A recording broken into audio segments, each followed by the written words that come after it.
Sir, चेहरा CM के face के सिर्फ नीतीश कुमार बता तो दिए हैं कि कोई वैकेंसी नहीं है। नमस्कार, पॉलिटिक्स में आप सबों का स्वागत है। और आज हम पॉलिटिक्स में बात जदयू की पॉलिटिक्स की कर रहे हैं।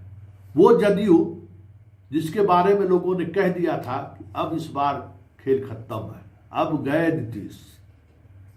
और ये नीतीश की शैली रही है, राजनीतिक शैली रही है कि जब लोग मानने लगते हैं कि अब नीतीश फिनिश हो गए, ठीक उसी समय दुगुने ताकत से नीतीश की वापसी हो जाती है। खुद नीतीश अपने आप को वापस ला लेते हैं। क्या खास है नीतीश में? खैर, आज हम उस पर चर्चा नहीं कर रहे हैं। हम चर्चा जदयू के स्ट्रैक जो रहा ना, स्ट्रैक रेट, उस पर चर्चा करने जा रहे हैं।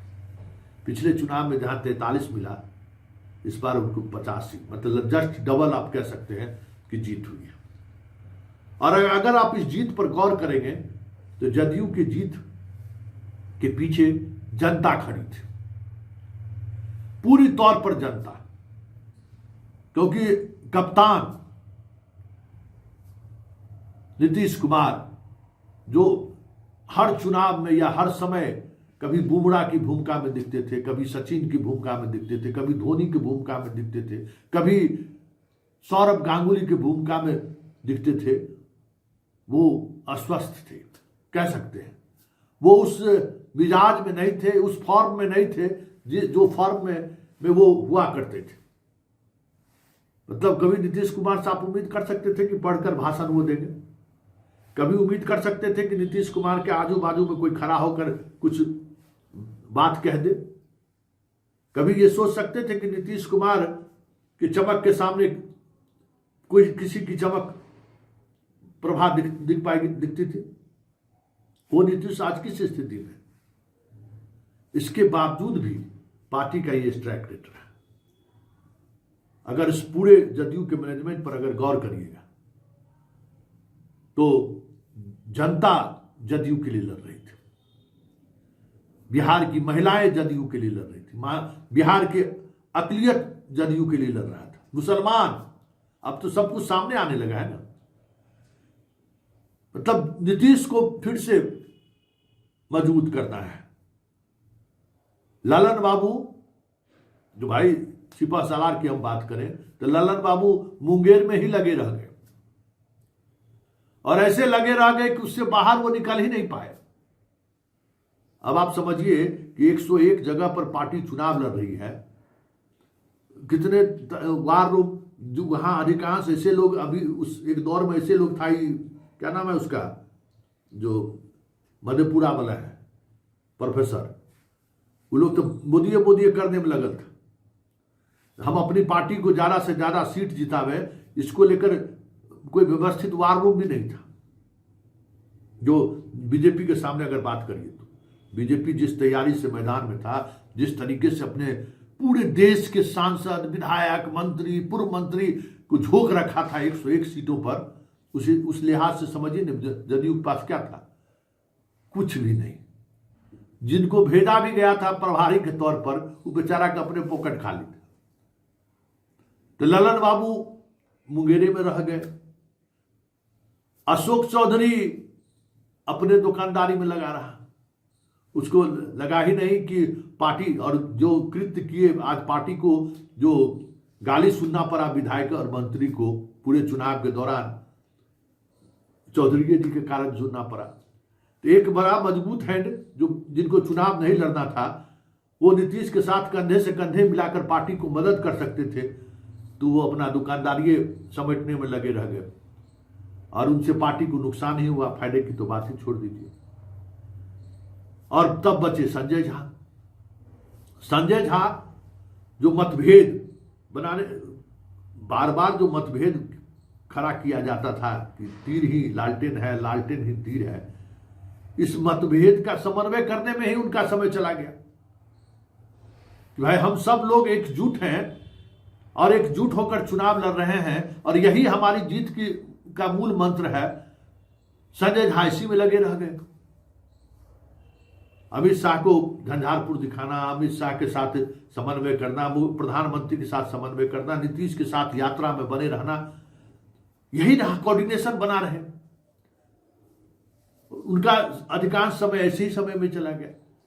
जिन इलाकों पर उन्होंने सीधे तौर पर फोकस किया वहां स्ट्राइक रेट जबरदस्त रहा। मिथिलांचल की अगर बात कर लीजिए, कलाधर मंडल किसका पसंद था? गोपाल मंडल को हटाने का निर्णय किसका था? ये सारे जो सर्वे रिपोर्ट आ रहे थे, लगातार 3-3 सर्वे रिपोर्ट आए और उस सर्वे रिपोर्ट के आधार पर जदयू के जिन विधायकों का टिकट कटा, जिन नए चेहरों को मौका दिया गया, उसका आधार तैयार करने वाले संजय झा थे। तो जो संजय झा के पास स्किल था, वो स्किल उसका 100% देने की कोशिश कर रहे थे। लेकिन सीट बाय सीट जो मैनेजमेंट की जरूरत था, जो नीतीश कुमार खुद करते रहे थे, वो कहीं न कहीं लाइक कर गया, मतलब वो कमजोर करी हो गई। नहीं तो वाल्मीकि नगर चुनाव नहीं हारते, मात्र 1600-1700 वोट से चुनाव हार गई जदयू।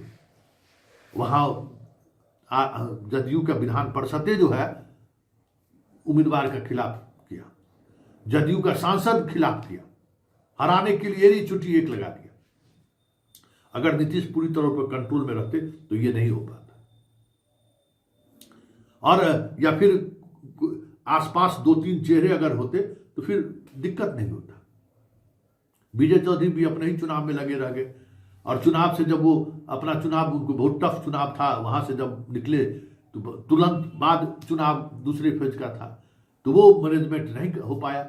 इस कारण से वहां एक सीट का जदयू को वहां नुकसान हो गया। जो सीट जीती हुई सीट थी, 1600 वोट कोई मायने रखता है। इसी तरीके से चकाई से सुमित सिंह, चिराग से उनको परेशानी था, और संजय सिंह वहां उसके खिलाफ खड़े थे, ललन सिंह के खासम खास। अगर नीतीश कुमार पूरी तौर पर इन चीजों को समझते तो चुटकी में संजय सिंह को बैठना भी पड़ता, और पासमान वोट जो संजय सिंह को गया वो संजय सिंह को नहीं जाता, चिराग को जाना पड़ता वहां, क्योंकि नीतीश के बगैर चिराग जीत नहीं रहे थे। हर उनके उम्मीदवार के कंस्टिट्यूंसी में जाकर नीतीश भाषण दिए थे, और एक बार चिराग वहां जाता तो सिचुएशन बदल जाता, ललन सिंह पर दबाव बनता तो संजय सिंह बैठ जाते। तो ये सब जो वार रूम का जो एक मैनेजमेंट होता है ना, वो मैनेजमेंट कहीं न कहीं चूक हुआ। इसलिए धीरेन्द्र जी हारे वहां, वाल्मीकि नगर सुमित भी हारे, और कई सीटें हैं जिन सीटों पर जीत हासिल की जा सकती थी। और उसके लिए जो वार रूम का जो प्रबंधन है ना, वो प्रबंधन कहीं न कहीं उसमें चूक हुई, और चूक की वजह से नुकसान हुआ। नहीं तो 100% सीटें कह सकते, 10 ऐसी सीटें थी वाल्मीकि नगर चकाई सहित 10 ऐसी सीटें हैं जहां अगर बेहतर प्रबंधन रहता, जनता साथ में थी, लेकिन जो स्थानीय पॉलिटिक्स था ना, उस पॉलिटिक्स में जिस तरीके से उनके विधायक के उम्मीदवार फंस गए थे, वो कंट्रोल रूम, वार रूम से उसके उस जानकारी के सहारे नियंत्रित किया जा सकता था। तो ये जो 10 सीट है ना, वो 10 सीट कह सकते हैं कि जो एकदम सीट टू सीट जिस पर नजर रखने की जिम्मेवारी रही होगी, वो जिम्मेवारी बखूबी अंजाम नहीं दे पाए, क्योंकि कहीं न कहीं जिस पर नीतीश ने भरोसा किया, खास करके अशोक चौधरी जैसे लोगों पर, वो दगा ही दिए गए थे। ये भी चकाई, ये स्थिति है। बेलागंज बड़ा मुश्किल से जीते, जहानाबाद हराइए दिए, जहानाबाद के प्रभारी थे, चंद्रवंशी हारिए गए, और जहां जहां अशोक चौधरी का कदम पड़ा वहां जदयू को नुकसान हुआ, देख ही रहे हैं। तो ये एक जो नई चीजें जो हम बात कर रहे थे बार बार, कि जो थोड़ा अगर मैनेजमेंट बेहतर होता तो आज हमें लगता है कि जदयू 95-96 सीटों पर का स्ट्राइक रेट रहता।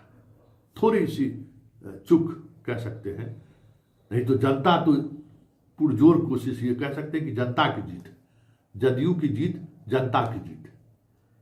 और काश नीतीश पहले वाले रंग में होते, तब तो फिर 101 में 101 सीटें जितने से कोई रोक सकता था क्या? कोई है रे नीतीश के अलावा